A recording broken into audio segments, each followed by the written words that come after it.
Ladies and gentlemen, welcome to the Stand Up Speakeasy. My name's Sareth, and every episode I bring a comic on to into the Stand Up Speakeasy, and I was planning on going on tour into this in the Central Time Zone and interviewing comics like man on the street style, 20-minute interviews or 10 to 20 minutes, but I get to talk more with them since we're in quarantine.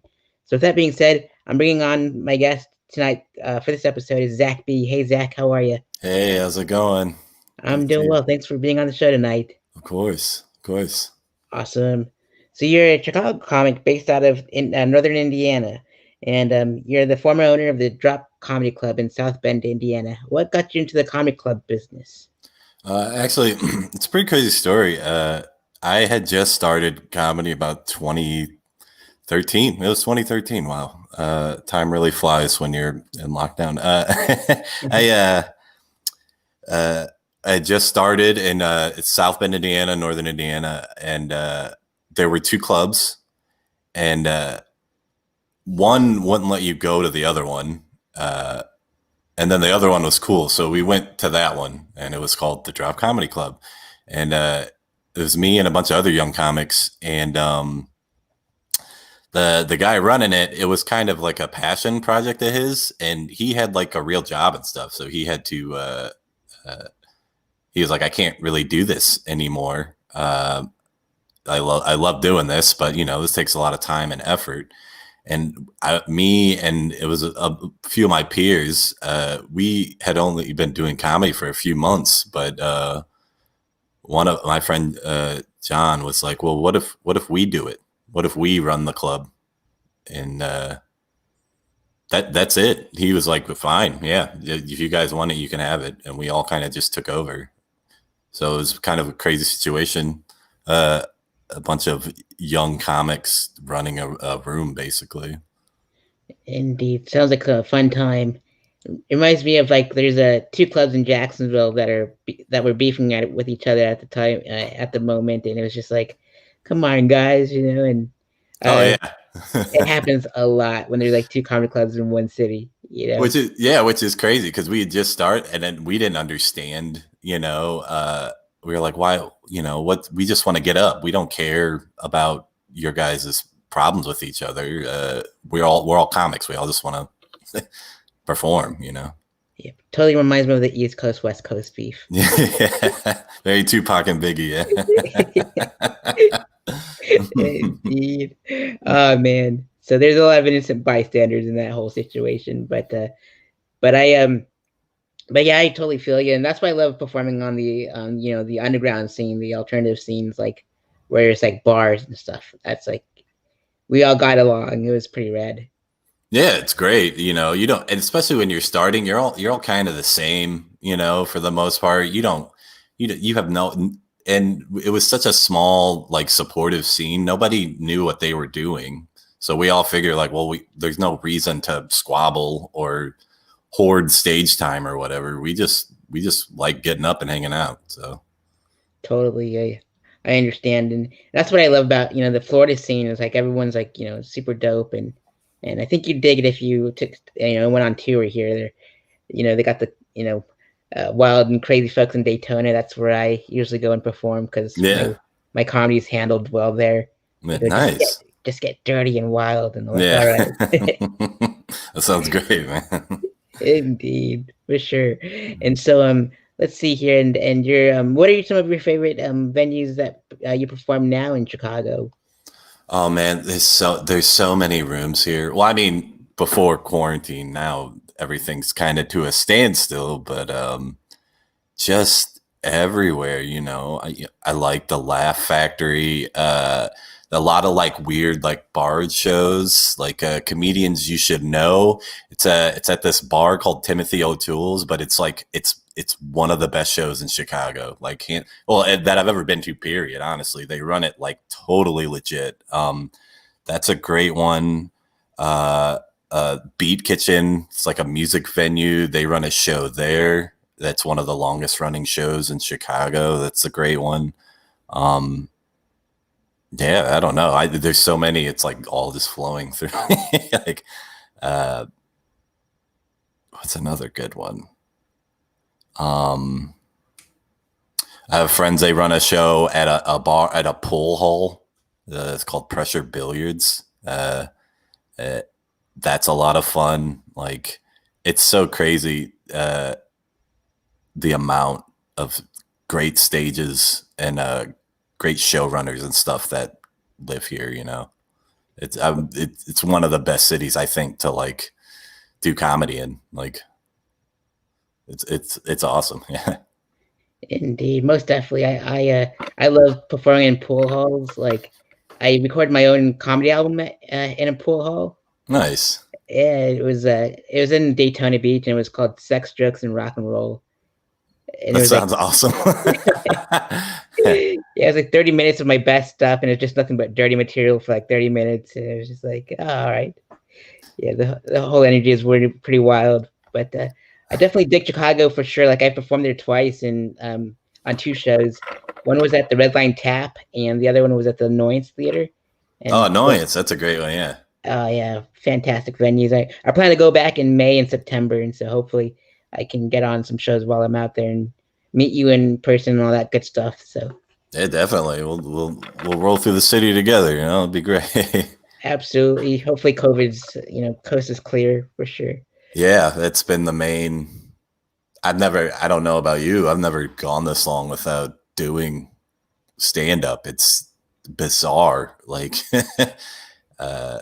it's really hit here pretty, as far as, I mean, venues and all that stuff. It's really, taking the legs out, Wow, that's pretty wild. And like Florida here, like they just started opening up doors, and it's like like it's pretty wild. No one wears masks anymore. It's rare when you see them wear masks at the venues and stuff. Seriously? Yeah, there's still Oh, spikes and stuff. But I'm like, I still wear my mask, and I'm like, I'm not, give me some wipes so I can wipe down the mic and stuff. But it's rare when I get to go out, and so I make sure it's safe. But yeah, it's serious business here. I mean, the mayor shut the city down in March for 2 months. It was complete lockdown. All the bars are closed.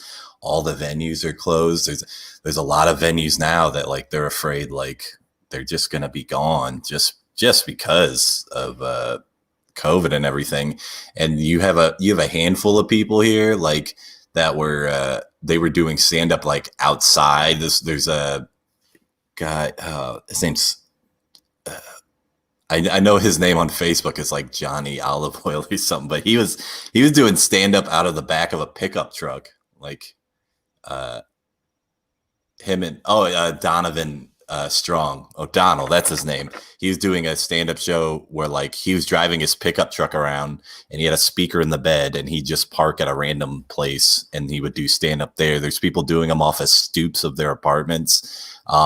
Laugh Factory opened up very like limited seating, and I think Zanies did too, which are the two big clubs. But as far as like mics and stuff like that, or just showcases independently run, it's almost nothing. man, that breaks my heart, man. It's like Yeah. because like most of my buddies in Jacksonville moved up to Florida to Chicago just to pursue stand up, and I'm like, uh, come Oh, back home. Yeah, recently, or yeah, a couple months ago. oh no. Yeah, Oh, this is a bad time to anybody that's thinking of moving. You might want to stay put for a little bit because it's almost nothing going on here. wow. Yeah. Yeah, I was hoping to move for next year, but I went to pursue theater because I want to turn my stand up into my one man show. Uh-huh. Because it's just like it's all storytelling. My whole stand up thing is so it was like an easy transition, but dang it, I'll have to wait for like a couple more years to pursue theater in Chicago. We'll see what happens. Well, I mean, hopefully they get this under control. The city's been really good about you know, well, I mean, as good as it can be given the circumstances, I guess. The city's been good about shutting stuff down, at least initially, but now there's this weird balance of like do we open a little so that these struggling businesses can, make some money, but it's all like it's not enough. I don't. It's the whole city's in this weird limbo where people shouldn't be gathering at all, especially in a city of 3 million people. Like but these places aren't getting any help. So it's like, how do I go? Do I do I open up and risk infection, or do I just walk away? And I think that's kind of very similar to like what comedy's going through, as far as like an art form that involves people gathering in a small dark room and basically blowing their breath at each other. It's like, I have not been going up at all. Like, you can do stuff like this is great, or Zoom shows if that's your thing. I think you should do whatever you can or make content somehow. But as far as the actual stand up, like I can't think of a way where it can be done where it's super safe, at least, you know. I think the people going outside and stuff, it's like, I get it. But it's I don't know, it's just scary right now, you know. Indeed, most definitely, and that's why, like, I went back to my comedy journalism days because I've interviewed like almost every single Florida comic here. There's like 500 interviews on my YouTube channel. Oh wow! And, yeah, it was insane. Even touring comics that would roll through, I'd interview them, and I'm like, I miss doing that. And so now that I'm under quarantine or in the I can't go anywhere, not like I can do it at like, and all the shows have been like postponed and stuff. I can do it from home, and I can reach out to people that are outside of Florida. Yeah. And that's what I'm doing, and I'm hoping to raise funds for you all, and because like there's no more paying gigs. It's rare to find a paying gig. Yeah. And I'm trying to raise funds for your favorite charities and your favorite nonprofits, which is, for this one, is Morale, which is, I believe, is how you pronounce it, at Precious Blood Ministries. And why did you pick Precious Blood Ministries? So that is another thing ran by a comic, a great comic around here named Nate Burrows. His uncle is a chef, and they got together and they make little package meals and they distribute them around neighborhoods, and he's a great guy. And it's just one of those things where I know the person and he's a good person and he's just doing this. There's no like motivation other than people need help right now. And every small amount of anything, like if you can help one person, I think they've been feeding hundreds of people at this point, in neighborhoods that don't get assistance, and it's just a super noble thing to do. I think it's, I don't know, I think it's great, and it's nice knowing you can see the result. Like you can, it's I don't know, very inspiring. Indeed. And man, I'm glad that we're able to give back, and I hope to help reach their GoFundMe goals with that. And if you're watching at home, either now or in January, feel free to donate to all these amazing causes to help out Chicago, because they showed me love when I was there, and now I'm giving back to one hell of a city that I love too. So, and all that good stuff. It's like when my favorite movie was filmed there, which is Candyman, and so that's why I love giving back to Candyman. Yeah, that's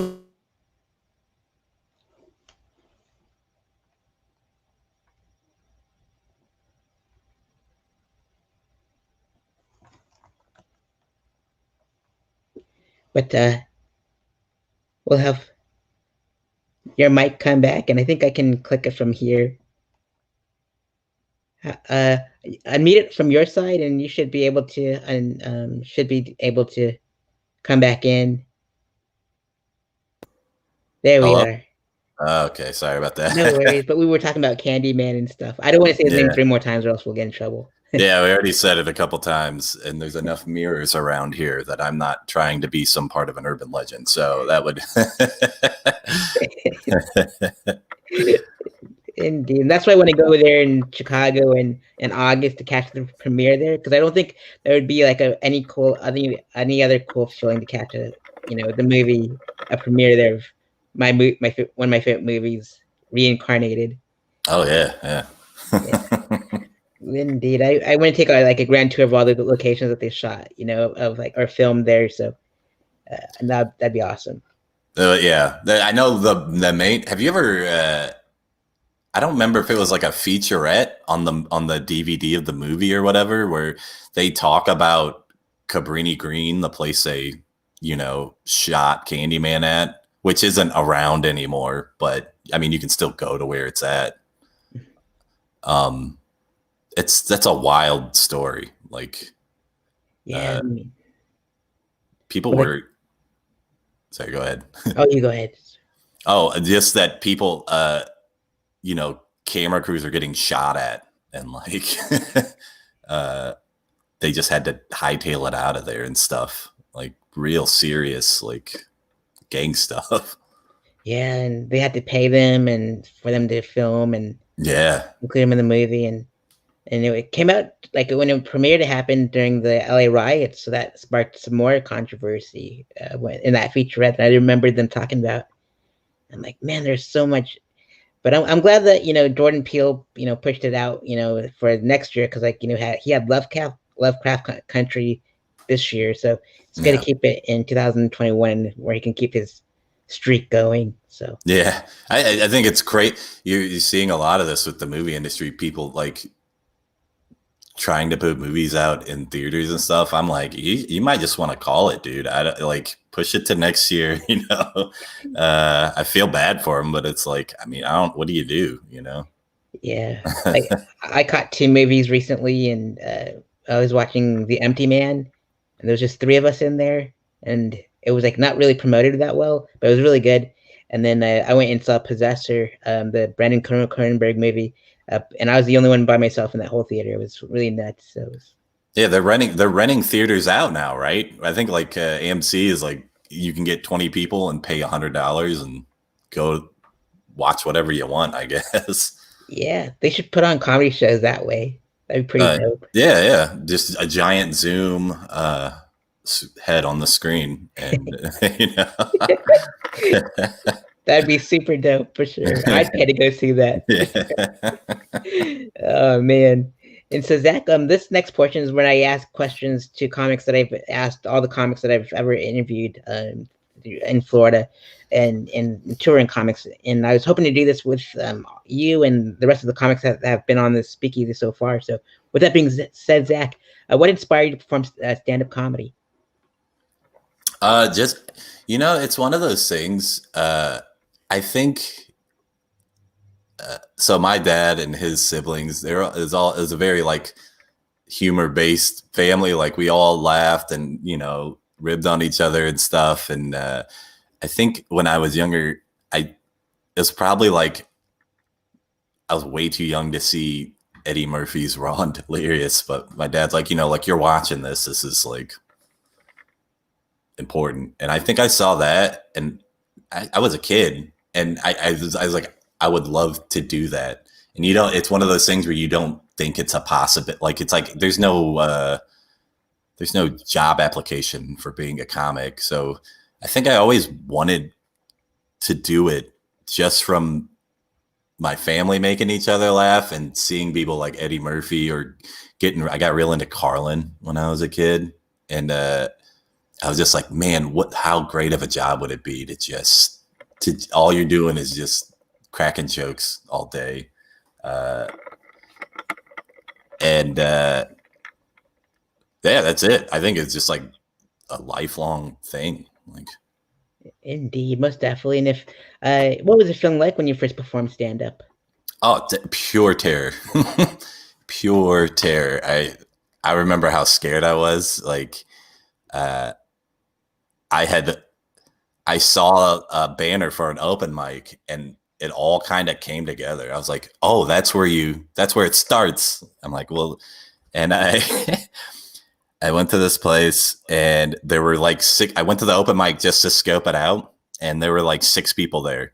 And I was like, oh, good. I was like, I'll definitely do it here, because if it's as bad as I think it's going to be, only six other people are going to know how horribly unfunny I am. And you have to sign up the week before. So I signed up, and I went back the next week, and for the like most packed that place has ever been. And I just had to go up in front of, it was like 50 people or something, and just the nerves. It felt like I was up there for hours, and I think I did 2 minutes. But I got a laugh, and that I was like, oh, and they didn't, they didn't march on the stage with pitchforks. So I was like, oh, well, they're not gonna kill you. I mean, hopefully they're not gonna kill you. So there's no reason to be that afraid, Indeed, most definitely. And you mentioned, Eddie Murphy earlier, and I want to know your favorite, what your other favorite comedy specials and comedy record albums are. You can mention Eddie Murphy and Carlin again if you want to. Yeah, they were great. I'm a huge Mike Epps fan. I think he has a special called Underrated and Never Faded. And I think it's one of the funniest things, one of the funniest stand-up specials ever. Just pure hilarity all the way through. Big fan of him. I love Chappelle was a big one. Patrice O'Neill. Maria Bamford's a big one. Really love her. God, there's so many. Bill Hicks, that's another big one. Especially in my 20s, I was like, yeah, he's a philosopher. You get very grandiose about things, but that was a big one too. Indeed, most definitely. And if you can go on to a couple of those guys have been on TV and film, and I want to know what your favorite sitcom, sketch shows, and comedy films are. Sitcoms. I was lucky enough to grow up in the 90s and like probably the golden age of the sitcom, you would say. So I feel like, and with my dad being a very he loved comedy or whatever, I watched all of that stuff. I loved, Seinfeld and The Simpsons, and Third Rock from the Sun, all that must-see TV stuff. I loved all that stuff. Also, In Living Color was a big fan of. I definitely had a stint of SNL that I watched, and also Mad TV. Love Mad TV. Yeah, and then even up until recently, It's Always Sunny and Curb Your Enthusiasm and all that stuff. I feel like there's always been funny stuff on TV, and I'm always trying to watch it. Indeed, in comedy films. Comedy films. I'm a big Mike Judge fan. I love Idiocracy, which is, everyone's like, oh, it's more of a documentary. But love that movie. What's some other great? Fairly Brothers stuff. I love Dumb and Dumber is one of my favorite funny movies of all time, and all the Wayne stuff, I'm Gonna Get You Sucker and Scary Movie, and then. But if I had to pick one, I'd probably say Friday might be my favorite funny movie of all time. Indeed, most definitely. Excellent choices. And if you can go on tour with any local comic or internationally known comic, which comics would you pick? Oh, wow. Go on tour. There's a guy, I think he's Southern. His name's Stuart Huff. I don't know if you've ever heard of him. I think he's one of the best comedians in the entire world. And he would frequent the Drop a lot. It was a small club, and we tried not to book the same people a whole lot, but he was one of the handful of people. It's like, oh, every year we got to have this guy back. He was super nice and supportive of younger comics, and he would talk shop all night with you, hanging out with the young comic. And you don't got to do that when you're a headliner, but he did. And also, I've never seen anyone kill at that level, in real life. It just 50 minutes of gut busting laughter. You can't breathe. He laughing so hard, of him just crushing with smart, insightful stand-up. It's one of those people that you see that and you're like, oh, you can do it your way. And if you get really good at it, you can do whatever you want. And he's definitely like a personal hero of mine. I would love to do shows with him. And as far as like local people, I feel like I get to, I get to do shows with a lot of people that I really enjoy and love.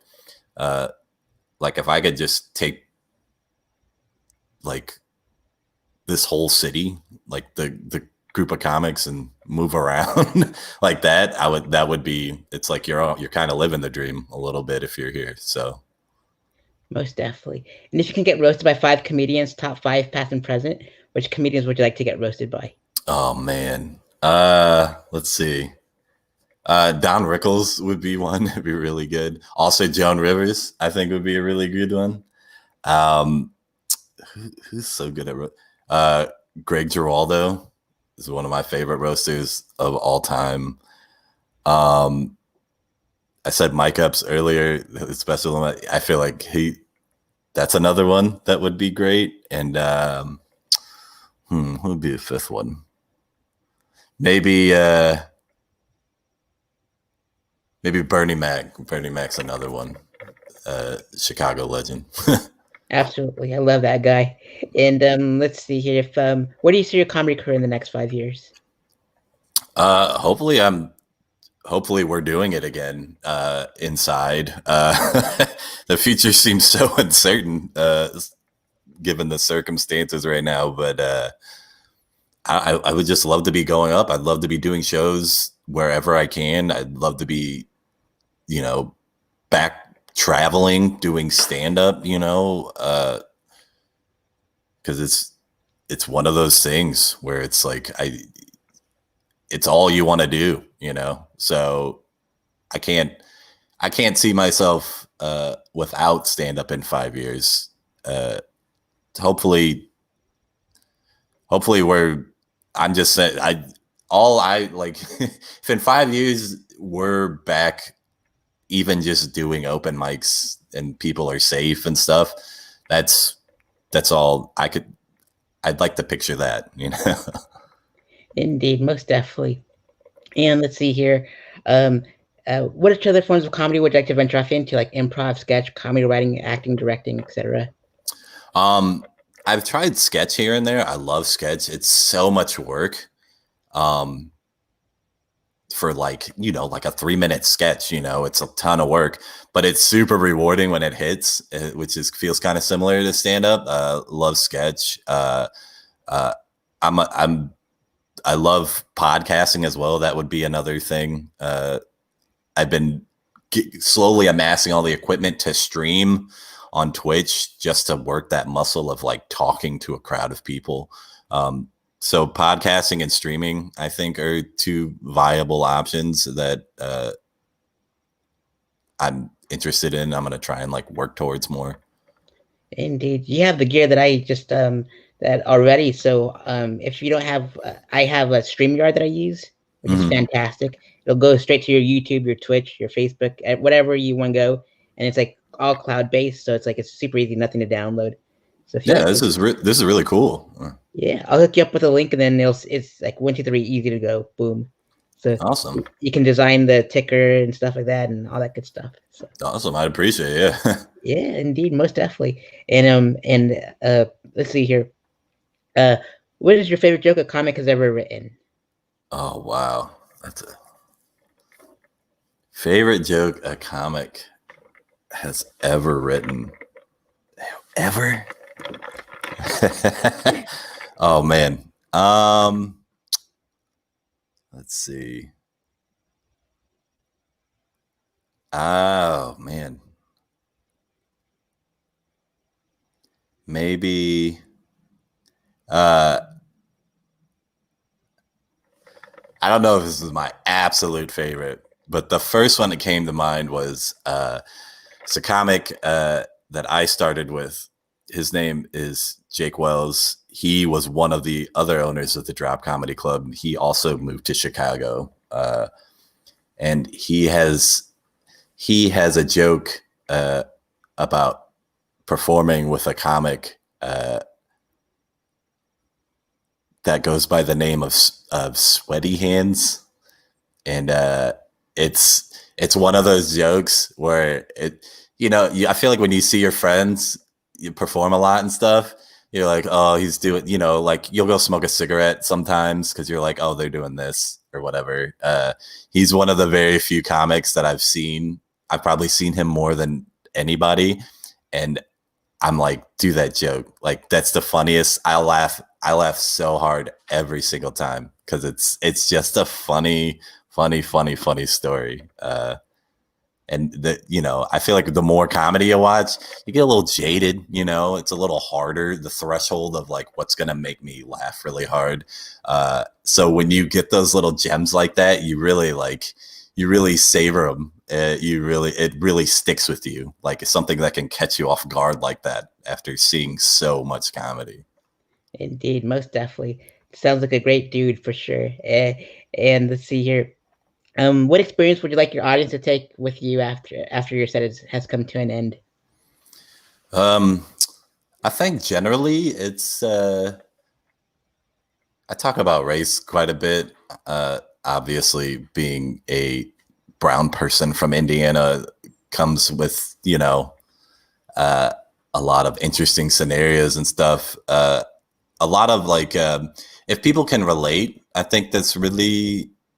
I just want to like, oh, we all the same. Well, we don't all have the same problems, but like we all have problems. We're all people, and also to laugh at the laughing can get you out of so much stuff. Like it's such a therapeutic, cathartic thing to be able to laugh at your problems and stuff. If people can walk away feeling better, like that's my job's done. I've done what I wanted to do. Indeed, I feel you on that one. I was like the only Cambodian in my city of Pueblo for like the longest time. So I felt so out of place. But my humor, like I would watch it in living color and memorize those mama jokes from the dozens. Yeah. And start talking about everyone's moms. And that's how I made friends. Was like, we got to hear all those mama jokes. So, like, you remember them, like, and I'm like, I got out all the books and everything. Yeah. Talking about people's moms. Oh man! And then I remember going to England in like 8th grade, and I wrote a "Your Mama" joke, and we were stuck at we were in a bus, and I put the paper up when we were at a stoplight, and they read it, and like, you bastard, they flipped us off. And we kept You're going international, your mama. I love that. All over the world, just trashing moms. It's amazing. Indeed. Oh man, and I got roasted. Like that's my very first show ever. And my best friend, he was on the panel, and he remembered that, and he was like, "All right, I got your mom jokes for everybody." And he was like talking about everyone's moms, and one of the guests on the panel's moms had recently passed away, and he still went for it. He was like, "Man, this is brutal." Like, yeah. Let that man's mom rest. That's terrible. Yeah. So like, oh, it's bad. But I'll have to send you that whole roast. Like, it's an hour long, and it's just like, it's hilarious for the whole hour. I'm in. Yeah. It'll uplift your spirits for the whole hour. Oh man, Zach, and thank you so much for being a guest on the show. And the next segment is like, who you would like to see on the show. So like from an open micer, who would you pick as for like an open micer that you like to see on the stand-up Speakeasy? So this is hard, especially around here, because everybody does everything. Like you see headliners at open mics, and like you see features and stuff closing shows and stuff, and like everybody hosts. But if I'm gonna pick like an open micer, sometimes people use that as a derogatory term, but I'm like, no, like it's open mic. Like this person's working at it. I think one of my favorite open micers I've seen around here is his name's Luis Arevalo. He's a younger guy. I think he just turned 21 not too long ago, but super funny. He would be interesting to talk to. He's got a very unique situation. Absolutely. I'll definitely have to reach out to him and all that good stuff. And how about your favorite host? Favorite host? Another one. There's so many good hosts.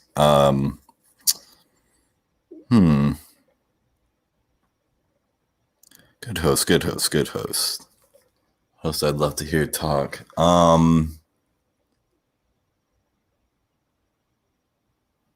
There was a mic here, ran in a coffee shop, and she might be one of my favorite hosts. Like such like good energy, super talented. Her name's Olivia Perry, from around here, and she's top notch. Like a comedy wunderkind, you know, like a comedy, just prodigy. Super funny.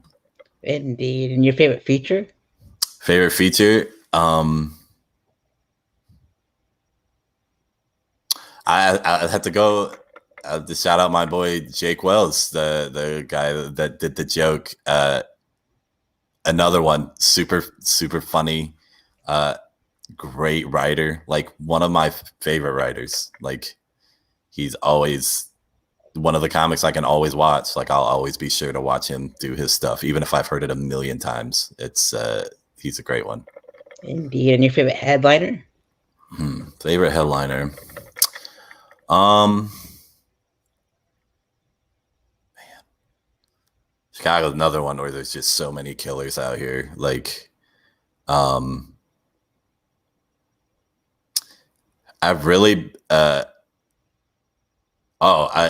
really been enjoying. Her name's Tanisha Rice. She goes by Just Niche sometimes. She's a comic around here. Another one, just killer, just absolute killer. Super funny. I think I've done a show or two with her on it, and just like one of those people you watch and you're like, what am I even doing? Like what, what am I, like, I don't even know if I know how to make people laugh after watching this person, because just such great joke writing and performing, and super nice, just super nice. Indeed, most definitely. And your favorite showrunner? Favorite showrunner?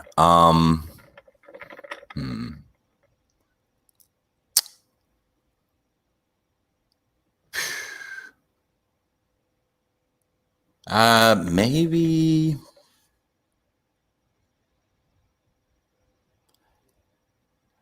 I'll say her name's Jessica Diana. She her and another comic, Stephen Curry, they ran a mic called it was called Gallows. It's about like a lot of like dark humor and stuff. But they always ran a space for people that maybe like the weirder, you know, more out there, or even maybe like darker material comics. And I always like appreciated that there was like a very like noble thing to do, I think, to be like, this is, you know, all that hard stuff you want to work out. Like nobody here's going to give you crap. Like, I think that's a great quality in like a showrunner, to really build a space for people, especially a bunch of weirdos like comics. So I'll say Jessica Diana. She does a good job. Excellent stuff, for sure, most definitely. And I'm looking forward to reaching out to those fine folks, or if they want, they can reach back out to me. My email's on the bottom of in the description box below, and all that good stuff. So, and Zach, I recommend everyone following Zach on Instagram, and his Twitter. They're both below there, and I like how it's Zach that ass up. I love juvenile.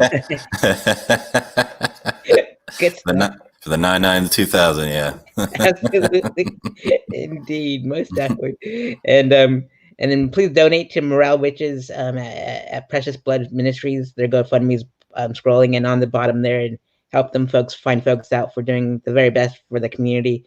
And it's really awesome what they're doing too, and all that good stuff. And Zach, thank you so much for being a guest on this Stand Up Speakeasy. You're my guest, and it's an honor and a privilege, and you're the best, dude. And it was great chopping it up with you. And And are there any final words you'd like to give out to the audience out there? I feel like I'm giving a presidential address. Thank you. Thanks. And everybody needs to take care of each other, and we'll all get through this if we all just think of each other and do the right things. Absolutely, Zach. I agree wholeheartedly, man. And I look forward to meeting up with you when I go and visit in May and August and all that good stuff, and meeting you in person. You're a swell dude, man. And, sure, man. Thanks. Awesome. And I'll definitely see you soon, I hope. And as soon as I piece this whole article or interview together on my website, I'll send it your way, and you can add it to your press kit and all that good stuff. Awesome, man. I really appreciate it. It's really nice meeting you, man.